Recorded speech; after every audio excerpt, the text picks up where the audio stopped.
Nirel crouched beneath the tangleroot trees, breathing slow and shallow as the moss curled around her feet. The pain still thrummed through the forest, sharp, ragged, not like the ache of a wounded animal or the quiet resignation of a dying tree. This pain screamed, like it didn't know how to be quiet. It pierced her skin like a memory. She followed it like a thread. She wasn't supposed to be here. This region, the Ashfold Glade, had been sealed off for a generation after the last cleansing. The forest had regrown, but the old terrors lingered in roots and rocks and stories. Younglings told tales of ghosts in the wind and shadows that fed on the curious. But Nirel wasn't a child. She was a healer. And someone was dying. The signal led her to the crater. Metal, warped and blackened, lay in twisted arcs around a circular scar in the earth. Vines crept along the wreckage, already trying to reclaim it. The smell of scorched air and shattered ozone clung to the soil. And there, at the heart of the ruin, curled like a fallen star. A human. She had never seen one with her own eyes. His body was long, pale under the burn marks, wrapped in a suit torn at the ribs. Dark red seeped through the fabric where a wound lay open like a second mouth. The helmet beside him was shattered. He was breathing, barely. "You are not real," she whispered, stepping closer despite herself. "You're from the past." He groaned, the sound catching in his throat like gravel. She knelt beside him, her hands hovering, uncertain. Her healer's light flickered in her fingers, glowing pale gold beneath her skin. She didn't have time to think. She reached for him and let the light flow. It surged into him, too fast, too hungry, and she gasped as her chest tightened with the pain she borrowed. He twitched violently, then sagged. His eyes fluttered open. Blue. So blue they made her breath catch in her throat. "You shouldn't be here," she murmured, not to him, but to the universe that had delivered him to her. His lips moved, barely. "Help." And that was all he said before falling into unconsciousness. Nirel stood, her breath shaking. She had a choice to make. And she already knew she wasn't going to make the right one. Continued, Section 2 of 3. The place she took him to had no name, not anymore. The old aquifer chambers beneath the cliffs had been abandoned since before her grandmother's time, after the groundwater turned acidic. But Nirel had restored one of the lower vaults, creating a sanctuary where even the Watcher's drones couldn't see. Here, starlight flickered along the crystal ceilings, and old vines twisted into moss beds warmed by geothermal vents. She laid him down on one of the beds and began the slow work of repair. Each day she returned. Brought food. Touched the wound again. Infused more of herself into him. It was dangerous work. Her light was finite. A healer who gave too much could burn out. But something about him pulled her in. Not just the way he looked, though he was beautiful, even bruised and broken, but the quiet hum of his life. How stubbornly it clung to the edge. On the third day, he woke fully. "You're real," he whispered. She sat beside him, hands folded in her lap. "You're not supposed to be here." He smiled, weak, crooked, undeniably human. "Story of my life." She frowned. "You were shot down." "Yep," he coughed. "Hell of a welcome party." "You were entering restricted space." He winced. "I wasn't trying to. I was following a signal. Something old. Maybe even yours.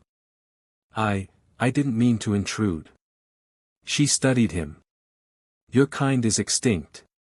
At least, that's what we're taught. We're good at pretending we're gone," he said, sitting up with effort. "But not so good at staying that way." "Who are you?" she asked softly. "Jalen," he said, offering a hand. "Jalen Rowe.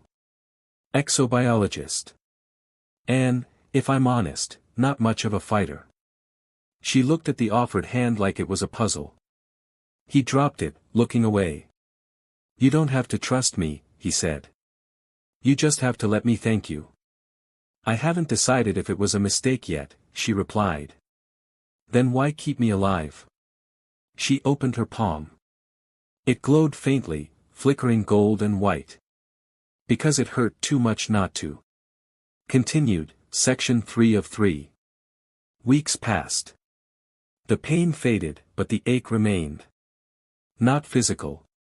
Emotional. He laughed at her silence. He asked questions about her world she couldn't answer. He told her stories of stars he'd studied, of ruins floating in black space where human bones still waited for rescue. We didn't all die, he said once, tracing a pattern into the moss beside them. Some of us hid. Some rebuilt. Some ran. We thought the universe would forgive us if we just disappeared. But you came back. I didn't come to invade, Nirel. I came to understand. Her name on his lips made her feel as if her body were filled with sky. He touched her gently, always waiting for her to move first. And when she did, when she leaned in, when she let her fingers brush his jaw, it felt like the breaking of something ancient inside her. On the 27th night, she kissed him. On the 28th, she let herself fall. And by the 30th, she felt the first flicker of something more. Life. Growing inside her like a hidden sun. A child. A child that should not be. It was the way the moss shimmered underfoot when he walked barefoot across the stone. It was the way Nirel said his name like it was a secret only she was allowed to use. It was the silence between them, which no longer felt empty. Jalen had been on alien worlds before.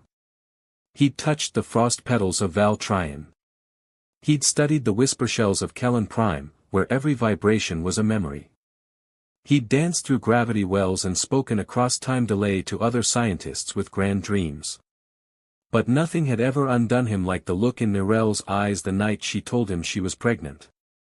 Not even the war records of his people, with their noble ends and unspeakable crimes. He sat by the warm pool now, fingers absently tracing the glowing veins in the rock, trying to understand the weight of what she'd given him. A child. A future. And a death sentence, if anyone found out. You're quiet, Nirel said, sliding down beside him. Her gown, a sheer wrap of woven light filament, brushed his shoulder. She looked at him like she always did, like he was a miracle and a mistake at the same time. He tried to speak. Failed. Tried again. You shouldn't have to carry this. Her lips parted. I chose it. You don't understand what humans do to the things they touch. I understand what this human does. You barely know me. I know your silence. I know your grief. I know the way you treat broken things like they still matter. Jalen turned to her, heart heavy. You could run. Get away from this. Start over somewhere else. I can't even give you a name to protect you with. Jalen Rowe is just a designation. Not a legacy. She touched his cheek. You've already given me something none of your people ever did. He looked into her eyes, question unspoken. Hope. The sky over Virion was never still. Two suns, one golden, one pale blue, cast shifting shadows that never quite matched. The planet had rings, too. Not like Saturn's. These were narrow and fast, almost like a clock in the heavens, always ticking, always changing. Jalen spent hours lying on his back watching them spin. Nirel had gone to gather moss root for their child, already she called it theirs, not hers, and he promised to stay hidden. The chamber was safe. Its shielding field hid his signature from the sentinels. Or so she said. But today, the air tasted wrong. He felt it before he saw anything. Years of instinct honed by life on hostile planets had taught him to trust that chill down his spine. He stood and moved quietly through the side tunnels, past the old mineral vents and storage alcoves where she kept healing herbs. The biolumes flickered with unease. Then he heard it. A hum. High-pitched. Mechanical. Not native. Drones. He froze, pressing against the damp stone wall. The humming grew louder, then steadied, locking into a pattern. 3 seconds. Pause. 3 seconds. Pause. Search pattern. His heart thundered. If the Watchers found him here, they'd scan for contamination. They'd detect human cells, maybe even the residual heat signature of his body. They'd alert the inner circle. Nirel would be arrested. Questioned. Possibly sterilized. Maybe worse. And their child, no.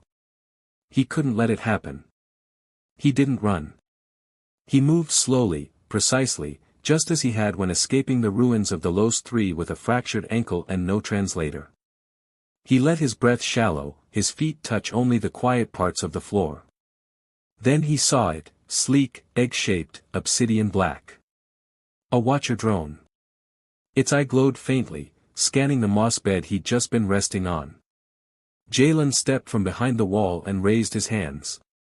"Override command," he said, voice low but firm. "Protocol C-01." The drone spun toward him. He prayed. There was a click. Then a static-laced voice, "Command denied.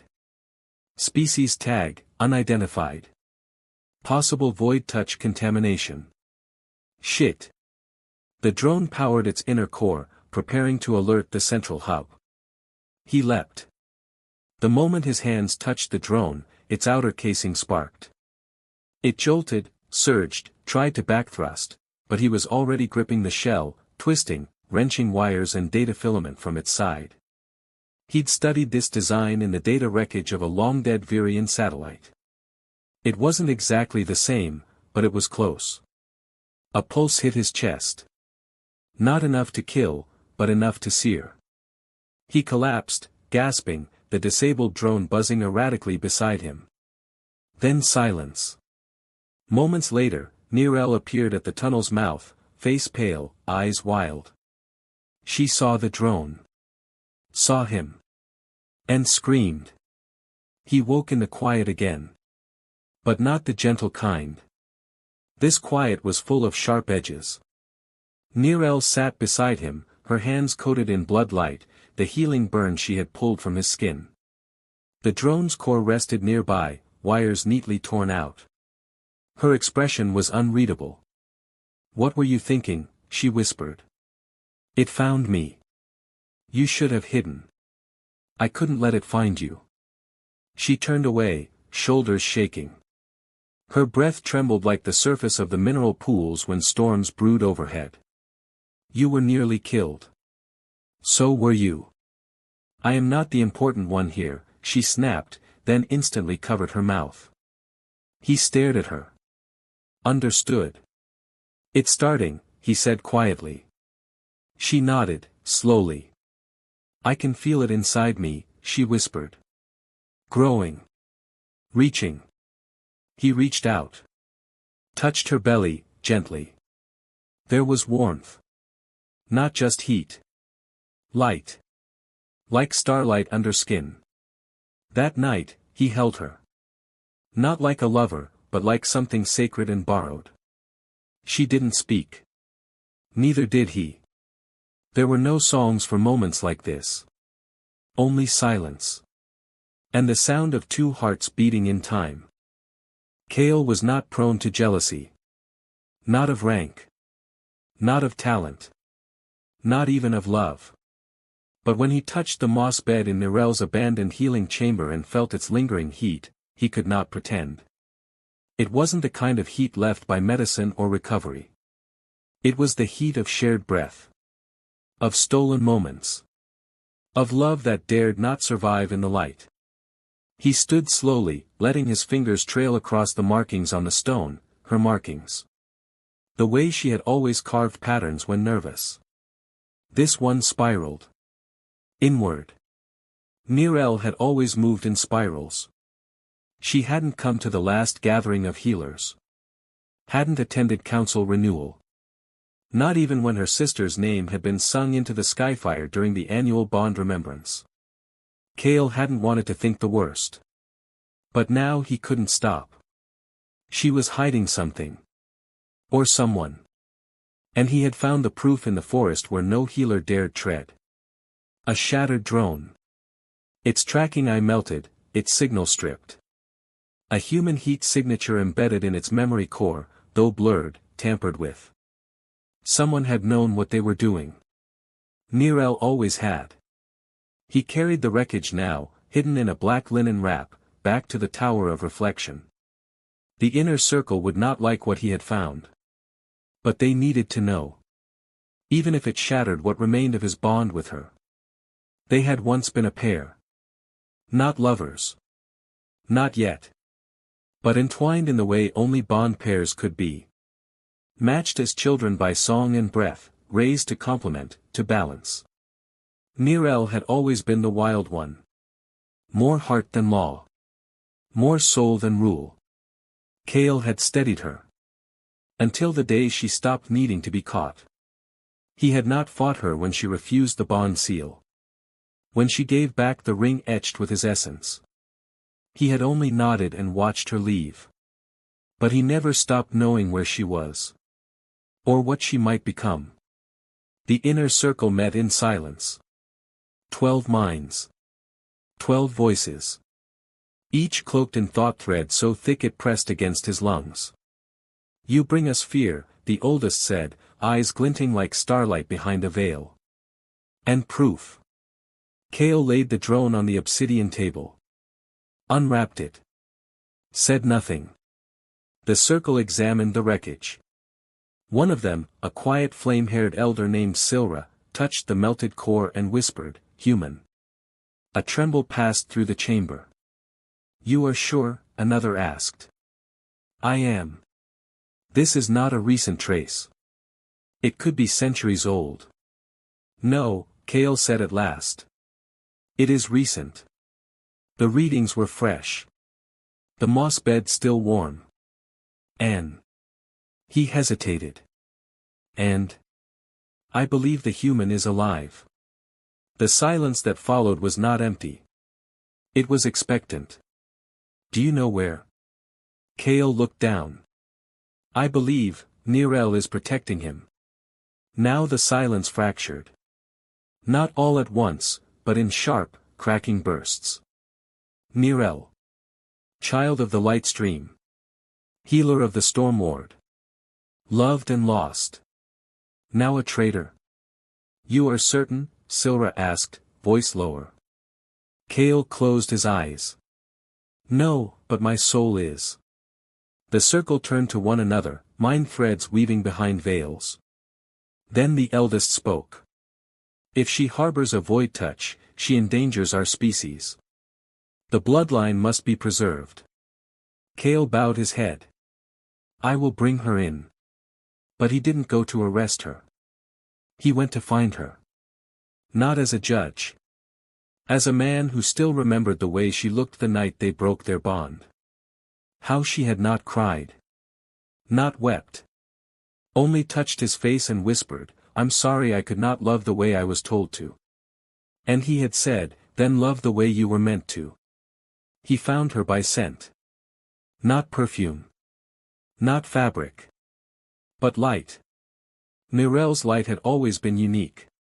A blend of golden white and violet that left echoes in the air, like the afterglow of a comet. The cave shimmered with it. And with something else. Life. New. Fragile. Growing.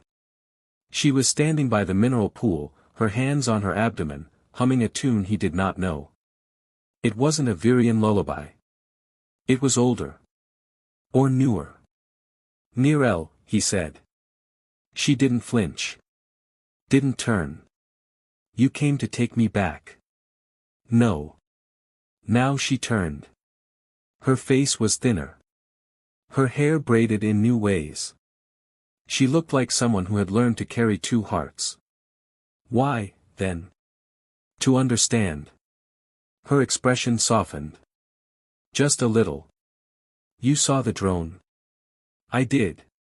"And the memory?" He nodded. Then you know what he is. I know what you are. And what you would not do without reason. Near Saturday, her shoulders curved, no longer proud and bright. She looked tired. His name is Jalen, she said. He came here not to conquer, but to remember. And you? I remembered what it felt like to love without permission. He sat beside her. Close, but not touching. You are with child. Her hand pressed gently against her belly. Yes. His. Ours. Cale exhaled. They will not understand. I know. They will try to take the child. Or silence it. They will fail. He looked at her. Really looked. And in that moment, he no longer saw the girl he had been paired with. He saw the woman who would burn the world to protect the child she carried. What will you do? Run. If I must. Fight. If I have to. But first, I will bring him to the old sanctuary. The place where the sky weeps. It is beyond the sensor net. Hidden. Cale nodded slowly. Then I will come with you. She turned to him, startled. Why? Because I once vowed to protect your light. And it still lives inside you. Even if it no longer burns for me. A tear slid down her cheek. She took his hand. And the moment she did, the bond thread between them sparked, not with love, but with understanding. And in the shadows behind them, a pair of blue eyes watched. Jalen. Listening. Afraid. And, for the first time, hopeful. Rebellion didn't always start with fire. Sometimes, it began in the stillness between two heartbeats, when a person heard a truth they weren't meant to hear, and decided not to forget it. Thesha had been born in silence. Not the ceremonial kind that cloaked the council chambers, but the real, brutal silence of a forgotten caste. Her bloodline had been erased after the Lattice Wars. Her name unspoken for 5 years until a sympathizer dared to claim her as a ward. She learned early how to listen. How to watch without blinking. How to keep secrets like weapons folded under her tongue. And now, she had heard another secret. One the council would kill to keep buried. A child. A hybrid child. Not a contamination. A creation. She had stolen the information from a corrupted drone fragment, recovered quietly from the ashfold perimeter. Its memory core had been dismissed as burned beyond recovery. But Thesha had ways. Deep in the signal shadow of the old observatory, she had reconstructed enough of the code to glimpse an image. 3 figures. One glowing. One kneeling. And one standing between them, human. Not dead. Not myth. Real. And alive. She stood now before the Black Vault, the archive of all unauthorized truths. Only a few within the high circle knew it existed, and fewer still dared to enter. But she had found her way in. She always did. The chamber buzzed softly as the interface recognized her breath. She fed at the recovered data fragment. A hologram blinked to life, Mirel. Visibly pregnant. Speaking with 2 men. One Virian. Tall. Familiar posture, Cale. The other. Impossible. Human. Cross-reference, she commanded. Any record of this subject. The system paused. Then responded. Subject unknown. No data match. Probable origin, sole birth. Species, human. Thesha swallowed hard. Human. After all this time. Not just a refugee. A father. Her heart raced. She should report it. She should. But she didn't. Instead, she whispered, Project New Thread. The archive's light pulsed. Confirm intent, initiate new thread of resistance. Confirmed. The resistance wasn't made of warriors. Not anymore.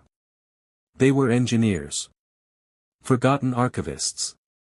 Disillusioned peacekeepers and former council aides who had seen too much and said too little for too long. They met in the hollowed-out bones of the old capital, beneath the song chambers, where no listening systems could reach. Thesha entered wearing her cloak of no rank. Among them, no names were spoken. Only intent. "What have you brought us?" the elder asked, his face painted with soot to mark him as truth-bound. "A child," she said. "Not yet born." The room fell still. A child? A hybrid. Virian and human. The elder drew in a breath like it hurt. "It lives?" "Not yet. But it will. And if the council finds it, they will erase it." The room pulsed with low murmurs. "Why tell us?" Thesha stepped forward, removing the interface crystal from her wrist and holding it out. "Because we cannot build the future we dream of while our history remains censored. Because this child is not a threat." "And what is it, then?" "A key," she whispered. "To something old. Something we've forgotten." Later, she stood on the edge of the old city ruins, where the stars were clearer than anywhere else on Virion. She closed her eyes and listened. The stars didn't sing anymore. Not like they used to in the records. But she imagined them whispering. "Find them. Protect them. Everything changes now." Thesha found them not by logic, but by resonance. Hybrids carried distinct bioelectric signatures. Especially unborn ones. It took 5 days. 4 false readings. And 1 stolen flyer. But finally, beneath the crags of the sky-wept mountains, she located the cave. Her boots crunched on stone as she stepped inside, quiet but not hiding. They knew she was coming. The Virion man, Kale, stood first. Protective. Nirel rose behind him, one hand already glowing with defensive light. But it was the human who spoke. "You're not here to hurt us." She blinked. His voice was calm. Not defiant. Not afraid. Just, certain. "No," she said softly. "Who are you?" Nirel asked. "Someone who believes your child matters more than the laws written by the fearful." Kale narrowed his eyes. "You speak like a revolutionary." "I'm worse," she said with a faint smile. "I'm a historian." They let her in. Cautiously. They had no reason to trust her. But desperate people often take desperate kindness. She stayed 2 nights. Never slept. Only listened. To the way Nirel sang to her belly. To the way Jalen studied her face without judgment, but with the curiosity of someone who had lived through extinction. On the 3rd night, Thesha said what she had come to say. "I want to protect the child." "Why?" Jalen asked. "Because the last time we encountered a species that scared us, we burned their names from our records. We called it peace. It was genocide." He didn't flinch. Didn't look surprised. Nirel did. Kale looked away. "This child," Thesha continued, "isn't a threat to our world. It's a mirror. And we're afraid to look into it." Nirel whispered, "What do you want from us?" "Nothing," Thesha said. "Only this, let me help you survive long enough to matter." Before she left, she touched Nirel's hand. The healer's skin glowed faintly under her fingers. But the child's energy burned brighter. Light with gravity. Like a star still forming. "You'll be hunted," she said. "But not forever. What happens when we're found?" "By then," Thesha said, "it will be too late to stop what's coming." "And what is coming?" Thesha looked to the cave ceiling, where starlight leaked in fractured beams. "A future," she whispered. "And no one's ready for it."